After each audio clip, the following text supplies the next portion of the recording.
הנחיתי את צה"ל להגיב בתקיפות ক্ষমতা ধরে রাখতে এমন কিছু নেই যা করছেন না ইসরায়েলের প্রধানমন্ত্রী বেনিয়ামিন নেতানিয়াহু।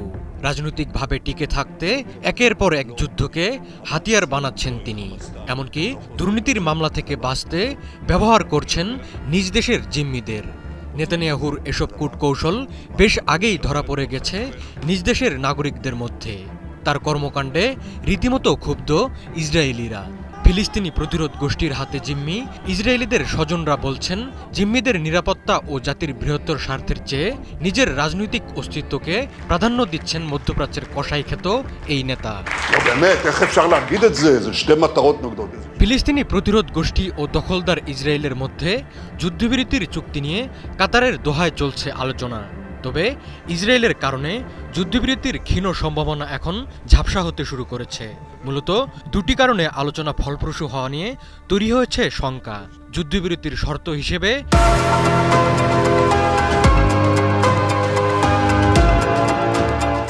গাজা থেকে ইসরায়েলি সেনা প্রত্যাহারের শর্ত রয়েছে। তবে ইসরায়েলের পক্ষ থেকে যে মানচিত্র উপস্থাপন করা হয়েছে তা সেনা প্রত্যাহারের নয়, বরং নতুন করে মোতায়েনের। ইসরায়েলের এই মানচিত্র মেনে নেবে না প্রতিরোধ গোষ্ঠী। এদিকে এক ফিলিস্তিনি কর্মকর্তা ব্রিটিশ সংবাদ মাধ্যম বিবিসিকে বলেছেন, ইসরায়েলের প্রতিনিধিরা শুধুমাত্র সময় ক্ষেপণ করছেন।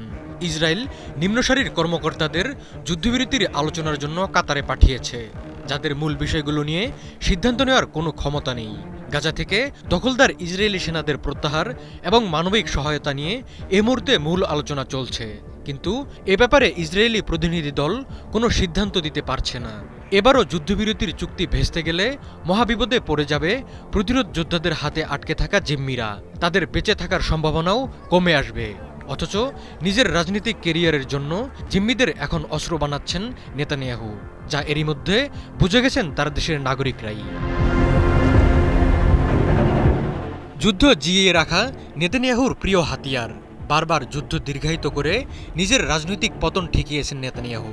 গাজায় যুদ্ধ দীর্ঘায়িত হয় নিহত হয়েছেন হাজার হাজার ফিলিস্তিনি।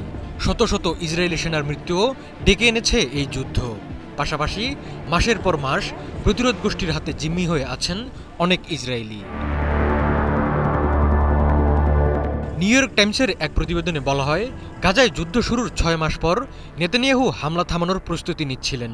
একটি দীর্ঘস্থায়ী যুদ্ধবিরতির চুক্তি সম্পন্ন করতে প্রতিরোধ গোষ্ঠীর সঙ্গে আলোচনা চলছিল। তিনি সমঝোতায়ও প্রস্তুত ছিলেন।